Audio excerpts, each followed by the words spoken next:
Alors, pour les actualités de la semaine, Patrice, on va parler de Samsung. Il a fait des grosses bourdes. Apple qui a été en danger, mot de passe, perte de données à iCloud, ces choses-là. Google Maps, plein de sujets intéressants. Assassin's Creed, on y va.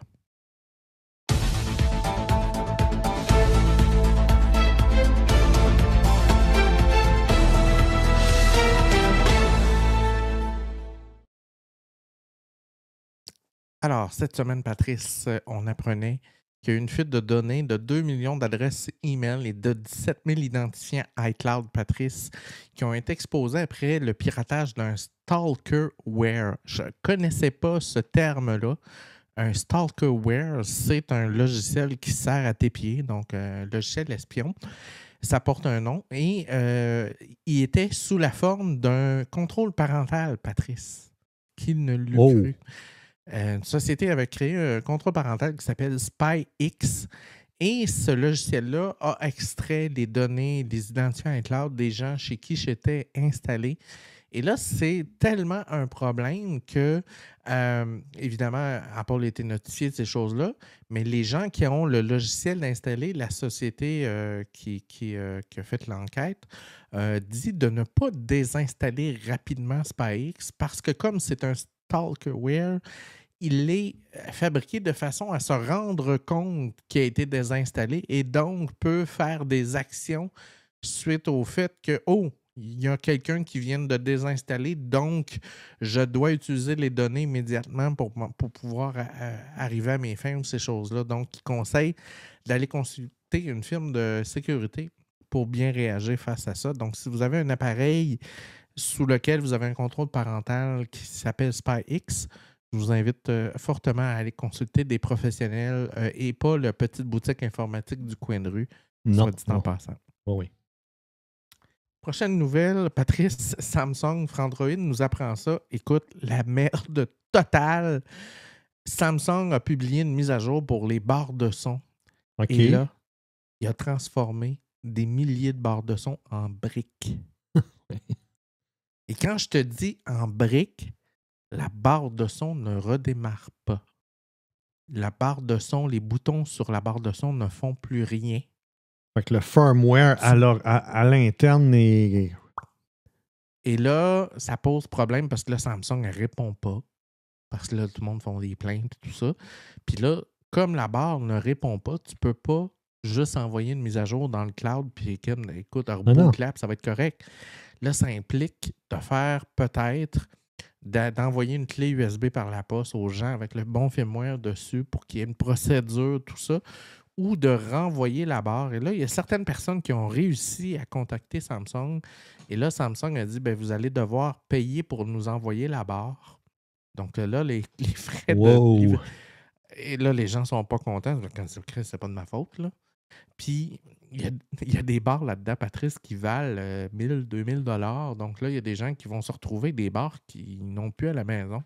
Pourquoi je vois dans ma tête un épisode de Kid-Rama avec des chefs d'entreprise? Là? Je ne sais pas, hein? Ouais. Mais Donc, Patricia, il n'y a pas de bouton, là, Reset Factory Settings. Il n'y a pas de possibilité là, de.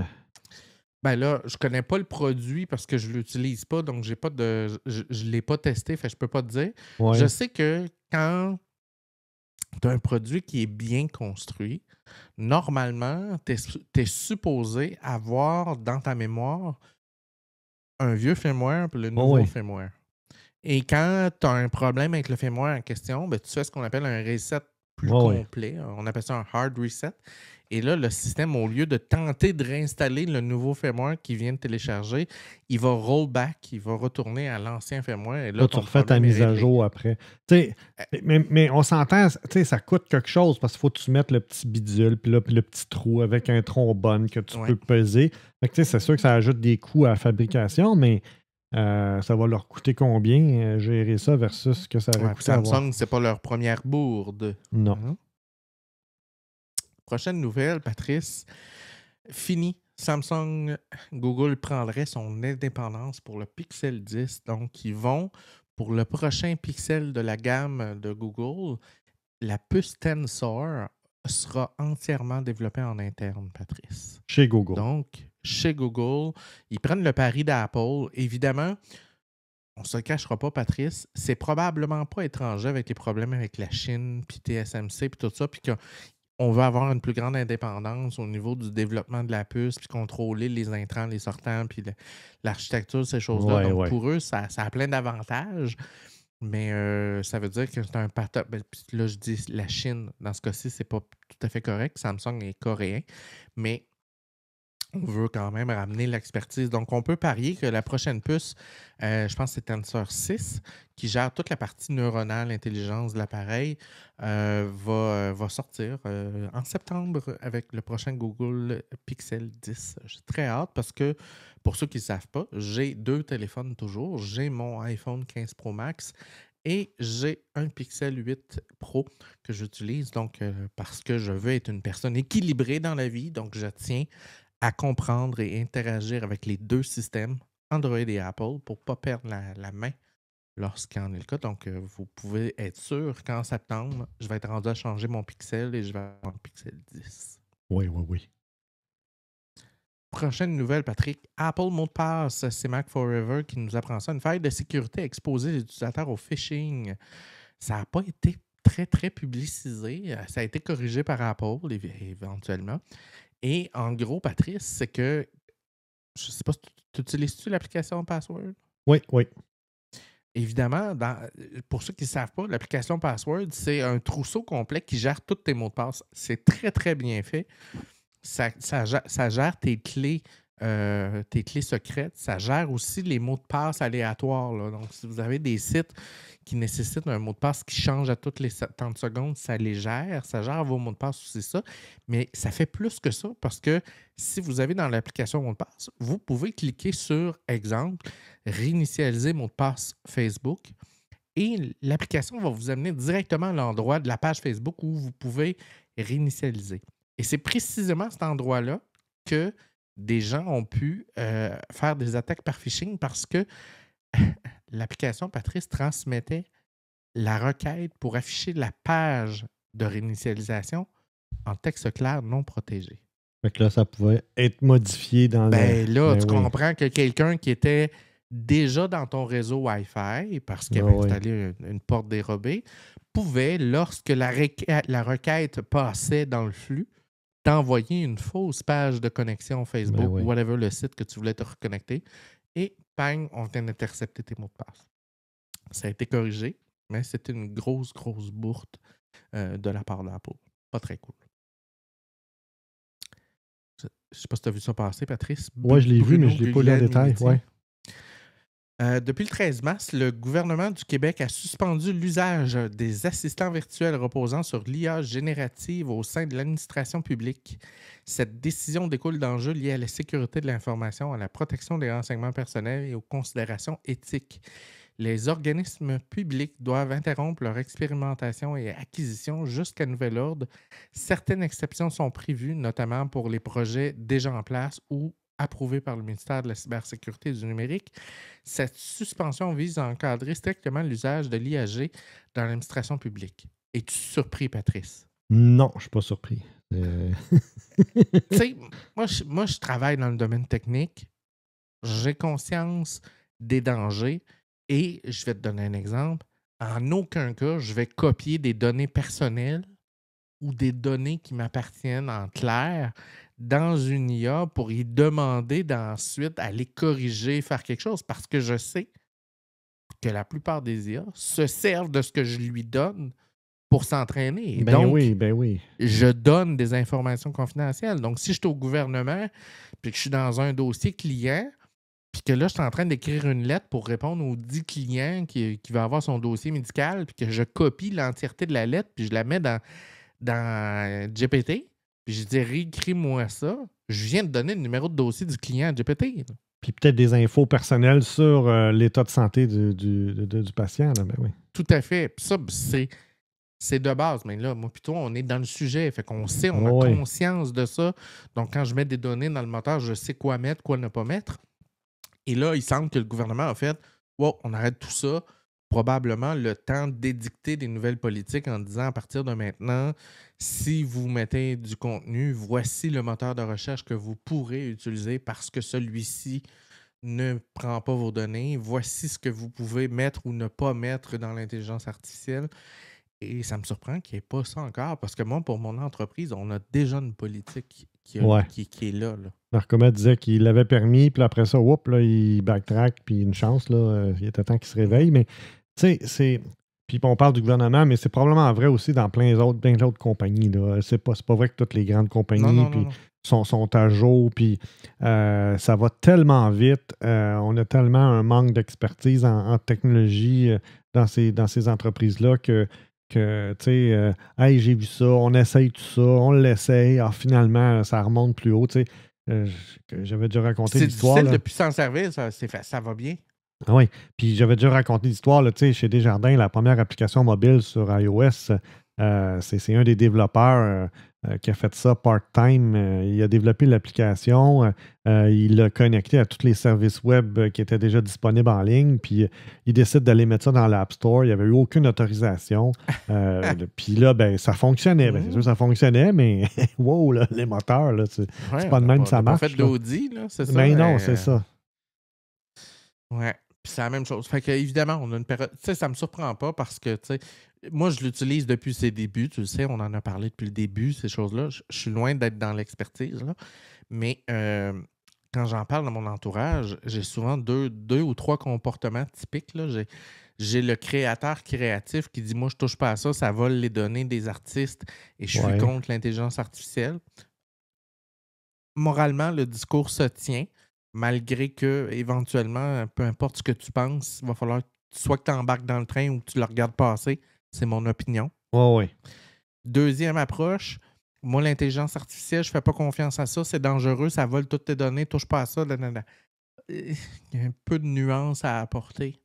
Puis, ben, la troisième approche, qui est un peu plus chez les gens qui connaissent le sujet, ben, évidemment, tu ne peux pas tout mettre. Donc, il faut que tu fasses attention et tu ne peux surtout pas, comme on l'a déjà dit, te fies à 100% de la réponse qu'on te donne. Il faut que tu la contrevalides. Oui, c'est ça. Puis le problème, c'est un peu comme les espions logiciels et autres virus de ce monde, c'est que c'est la personne qui a le problème. Ce n'est pas nécessairement le système à l'autre bout. Donc, si la personne décide de prendre certaines données puis de les envoyer, ben c'est sa décision à elle. Ce n'est pas l'IA qui va dire « Hey, je vais aller chercher ça puis je vais prendre ça pour te donner un résultat. » Donc, faut que tu fasses assez confiance à la personne pour être capable d'interagir avec ces systèmes-là. Oui, puis Narcomed, c'est hyper pertinent. Il dit qu'il est 200% d'accord avec ce qu'on a dit. Soit tu embarques et tu regardes passer le train et le monde qui sont dedans et toi, tu restes là à l'âge de pierre. Je dirais même plus, Narcomed, parce que je l'ai dit plusieurs fois, l'intelligence artificielle, pour moi, c'est la troisième révolution du web. Bon, on a eu le Web 1, Web 2, puis le Web 3.0. Puis moi, je compare ça un peu comme à l'apprentissage d'une langue. Donc, quelqu'un qui est bilingue dans la vie a de plus grandes opportunités, plus de facilité dans la vie, comprend plus, a accès à plus de données, plus de matière.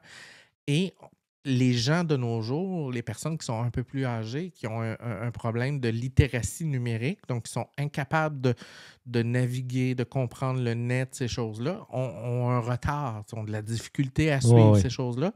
Bien, il va se passer le même phénomène avec les gens qui refusent d'embarquer dans l'intelligence artificielle. Dans une couple d'années, ça va être comme si tu étais trilingue. Tu ne comprends pas l'intelligence artificielle, tu ne l'utilises pas. Ben, il va te manquer une corde à ton arc et c'est un choix que tu peux tout à fait faire en toute connaissance de cause en te disant, moi, moralement, ça ne me convient pas.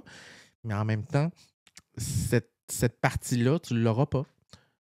J'aurais pu avoir facilement 50 codes plus par année si j'étais bilingue, au moins, je me rattrape avec l'IA. Exact. Oui, effectivement, oui. Edquake, moi, je deviens de plus en plus accro, même s'il ne faut pas trop lui demander des questions spécifiques. Exemple, comment faire quelque chose dans un logiciel le moins connu. Encore là, Edquake, ça dépend, mais on en a parlé cette semaine. Ça dépend aussi quel outil tu utilises parce qu'ils sont encore ultra spécialisés et c'est pas encore facile de choisir le bon modèle de langage. Et il y a certains modèles de langage dans lesquels tu peux fournir tes sources. Donc, exemple, si tu as des manuels qui sont très, très, très récents de connaissances, tu peux les uploader dans certains modèles et après ça, poser tes questions. Là, tu vas avoir des réponses qui sont 100% beaucoup plus pertinentes que si tu ne l'avais pas fait. Prochaine nouvelle, Patrice, Google Maps est frappé par un bug extrêmement ennuyant auquel l'application n'a pas de solution. Ça, c'est jeuxvideo.com qui nous apprend ça. Moi, je n'ai pas le problème, Patrice, mais chez certaines personnes, on ne comprend pas tellement pourquoi. Dans le petit menu de gauche que tu vois en haut, qu'on appelle la chronologie, certaines personnes n'en ont plus. OK. Et ça, c'est problématique, Patrice, parce que si tu es comme moi, que même si tu n'utilises pas Map, que tu utilises plutôt Plan, il va arriver à l'occasion que tu vas taper l'adresse ou le nom d'un commerce parce que quelqu'un t'en parle au téléphone, ces choses-là. Fait que là, tu raccroches, tu vas faire ta toilette. Tu veux avoir accès à ton historique pour revenir. Là, il n'est plus là. Et ça, semble-t-il que Google n'a pas de solution pour le moment. Évidemment, ça va revenir, ne paniquons pas. Ce n'est pas la fin de la chronologie chez Google, mais c'est un souci de dérangeant. Donc, si jamais vous êtes affecté par ça, que vous n'avez pas la chronologie, je vous invite fortement à prendre des notes et à sauvegarder vos notes avant de retourner dans Google, parce que si vous marquez l'adresse comme vous faisiez auparavant dans votre Google en vous disant « Ah, il va être là tantôt », vous pourriez être mal pris, genre « Ah, mon Dieu, je suis plus capable de rappeler le monsieur, puis j'ai vu son adresse et ces choses-là. » Donc, c'est fâcheux. Earthquake, j'ai aussi vraiment hâte de voir comment ça va changer les jeux. Oui, il y a aussi toute l'intelligence artificielle côté jeux vidéo qui est en cours avec la génération de niveaux, ces choses-là. C'est en mouvement. Très intéressant. Notebook LM, exact, Narcomen. Notebook LM, mettre tes sources PDF et tous les autres studios, c'est vraiment excellent. Oui, Pat m'a expliqué ça cette semaine, effectivement. Donc, je continue avec mes nouvelles, ma gang de vous autres. Continuez à jaser. Hey, Assassin's Creed. Qui serait le jeu qui pourrait décider de la survie de Ubisoft. Oui, qui a été maintes et maintes fois reporté chez Ubisoft. Ils ont rencontré des multiples problèmes dans le développement. Plus de 1400 personnes artisans ont travaillé sur le développement, qui est un de leurs jeux phares. Et celui-là était très attendu. Il y a 500 artisans d'Ubisoft Montréal qui étaient d'ailleurs sur le développement de ce jeu-là. Et ce jeu-là nous transporte dans le Japon féodal de l'époque. Donc, on va regarder le trailer officiel de l'Ubisoft.